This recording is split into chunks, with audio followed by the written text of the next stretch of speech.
Fil jannati, di surga itu, thamaniyatu abwabin, ada 8 pintunya. Minha, di antara pintu itu, ar-rayyan, ada yang dinamakan ar-rayyan.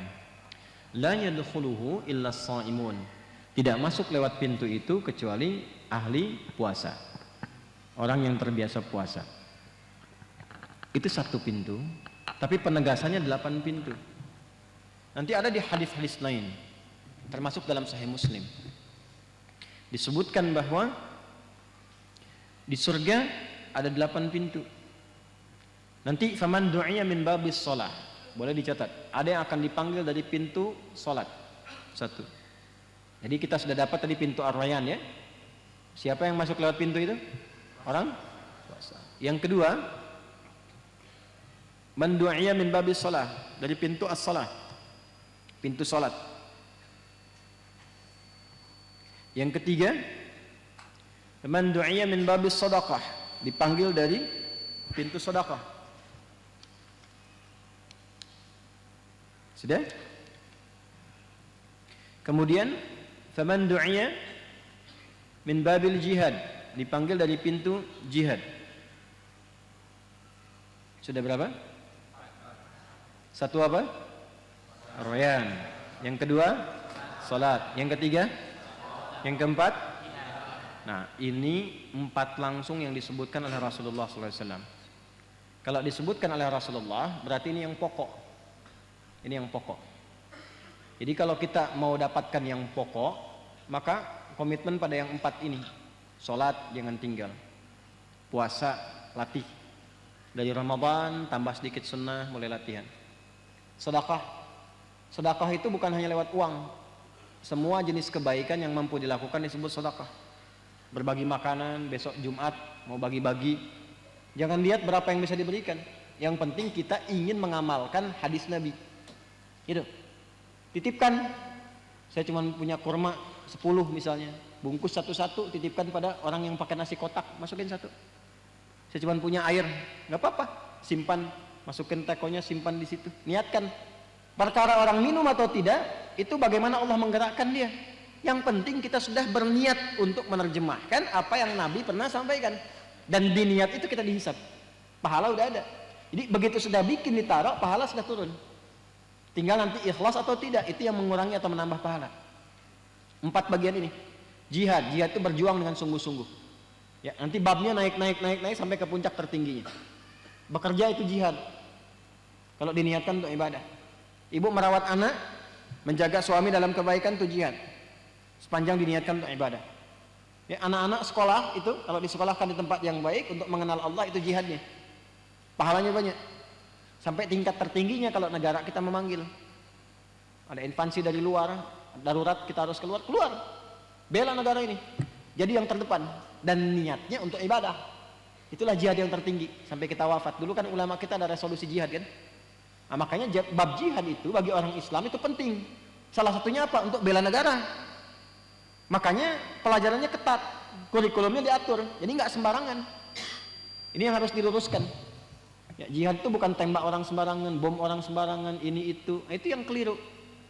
Ya, jadi keras, jadi radikal, sehingga muncul Islamofobia. Bukan itu. Mesti diajarkan.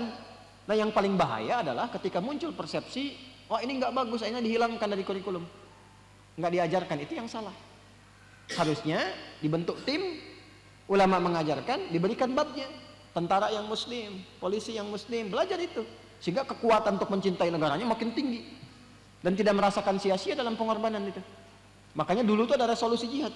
Bahasi Asy'ari keren, Hadratus Syekh itu muncul resolusi jihad, berjuang semua. Jadi kita itu sebagai orang Islam sudah pasti cinta negara. Nggak boleh ada orang Islam tinggal di tempat tertentu, ya, melukai negaranya, itu nggak mungkin. Pasti berbuat yang terbaik untuk tempat yang dia pijak. Makanya nanti kalaupun Anda belajar, nih ya teman-teman nih yang sudah sukses di luar, pulang, bangun negeri ini, cintai negeri ini, bangun. Karena itu amanah dari Al-Quran. Ya, di tempat yang kita pijak itu yang kita makmurkan. Bangun koneksinya satu-satu. Apapun yang Allah amanahkan kepada kita. Ya, jangan dipecah-pecah, tapi disatukan. Makanya nggak boleh saling terpecah belah. Ya, nggak boleh saling menyudutkan, menjelekkan. Ya, atau dibawa untuk terpolarisasi macam-macam. Kita menyatu dalam kebaikan. Doakan orang, ajak, tampilkan yang baik-baik. Itulah muslim. Beda pandangan boleh, beda pendapat boleh, tapi semua keragaman itu disatukan dalam satu cita-cita yang sama. Kalau kita muslim, niatkan untuk ibadah, baktikan untuk negeri, tapi niatkan untuk ibadah pada Allah Subhanahu wa taala. Sehingga dunia pun dikenang secara baik, di akhirat dapat kemuliaan. Jelas? Nah, dan tidak akan pernah ada ulama yang mengajarkan pertentangan apalagi dengan hukum-hukum negara, apalagi Indonesia.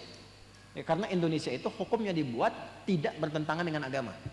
Jadi salah kalau ada yang bertanya misalnya bagaimana hubungan antara Islam dengan Pancasila? Jawab, hubungannya baik-baik saja, tidak ada masalah. Ya? Nah, karena keduanya nggak bisa dipertentangkan, pasti akan mensupport dalam semua nilai kebaikan. Sila pertama apa? Ketuhanan yang maha esa. Nilainya di Quran ada, qul huwallahu ahad. Sila kedua apa? Kemanusiaan yang adil dan benar. Innallaha ya'muru bil adli wal ihsan, ada dalam Quran. Ketiga apa? Wa'tasimu bihablillahi jami'a wa la tafarraqu. Keempat apa? Wa amruhum syura bainahum. Yang kelima apa? Keadilan sosial bagi seluruh rakyat Indonesia. Balik lagi, ya innallaha ya'muru bil adli wal ihsan wa ta'awanu 'alal birri wat taqwa. Kita sudah punya semua dalilnya. Lalu dilindungi itu oleh pasal 29 ayat yang kedua. Dibawa ke pendidikan. Undang-Undang Sisdiknas nomor 23 tahun nomor 20 tahun 2003. Ya, bahkan dari pasal menimbang poin yang B itu. Ya kan, Undang-Undang Dasar tahun 1945 mengamanahkan kepada pemerintah untuk menyelenggarakan satu sistem pendidikan yang meningkatkan keimanan pada Tuhan yang Maha Esa serta akhlak mulia. Saya hafal itu. Nah, kita tuh menghafal itu untuk menjaga negeri sehingga menjadi paku bagi bangsa. Ya? Halo, kenapa pada diam ini? Ngajinya begitu sehingga manfaatnya lebih luas. Ya, nanti ada pintu umrah, pintu zakat belum disebut kan? Nah, pintu zakat, makanya kejar supaya bisa zakat. Jadi orang Islam itu kaya untuk berbagi dengan kekayaannya. Makanya ada skema zakat, ada infak. Jadi cari kaya itu supaya bisa zakat, bukan untuk update status. Jelas? Baik. Pintu zakat, pintu apa lagi tadi? Umrah, haji. Ya, jadi setiap ada amal soleh, ulama menyifati itu. Sehingga Ibnu Abbas rahimahullah, ya, Ibnu Abbas radhiyallahu taala anhuma menyebutkan 7 jenis surga dengan semua tingkatan amalannya. Nanti yang ke-8 itu pintunya untuk semua. Bismillahirrahmanirrahim. Kalimat jannah wa jam'uha wa tankiruha li anna al-jinana ala ma dzakarahu Ibnu Abbas radhiyallahu taala anhuma sab'un. Bahwa jinan bentuk jamak itu ya ataupun jannah, bentuk jamak dari kata jannatun itu ada 7 tingkatannya kata Ibnu Abbas radhiyallahu taala anhuma. 1, jannatul firdaus. Surga Firdaus, boleh ditulis. Yang kedua, Jannatu Aden, surga Aden. Yang ketiga, Jannatun Na'im, namanya surga An-Na'im. Yang keempat, Darul Khuldi, Darul Khuldi. Yang kelima, Jannatul Ma'wa, Jannatul Ma'wa. Yang keenam, Darus Salam, Darus Salam. Yang ketujuh, Illiyun, Illiyun, Illiyun.